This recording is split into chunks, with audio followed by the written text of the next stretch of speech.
ખેતી માટે અપાતી વીજળીમાં ધાંધિયા થતા ખેડૂતોમાં રોષ છે।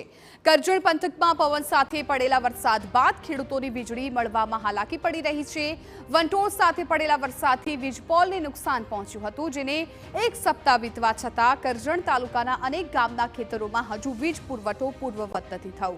હાડોદ, તુરાઈ, કણભા, બોળકા સહિતના ગામોમાં ખેતી માટે વીજળી નથી મળી રહી। વીજળી નિયમિત ન મળતા પાકની સિંચાઈ કરવામાં ખેડૂતોને તકલીફ પડી રહી છે।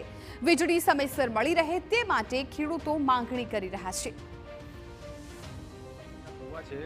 બે છે કે હાડોદ ગામમાં આ વાવાઝોડા પછી જે વીજળીના પોલ ધરાશયી થઈ ગયા છે એગ્રીકલ્ચર ડિપાર્ટમેન્ટમાં, તેમાં એ લોકો રજૂઆત કરી છતાં પણ હજુ ઊભા કરવા આવ્યા નથી અને ઘણા ખેડૂતોના પાક હજુ બળી રહ્યા છે। અને અત્યારે તો લોકોની સિઝન ચાલુ છે કપાસ વાવવાની, અને એ લોકો હજુ અઠવાડિયું 10 દિવસ થઈ ગયા પણ હજુ ભરવા આવ્યા નથી અને દરેક ખેડૂતોને તકલીફમાં છે। કુએ માણસ રહે છે, તેમને પાણી પીવાની સમસ્યા, ઢોર ઢાંકરની સમસ્યા છે।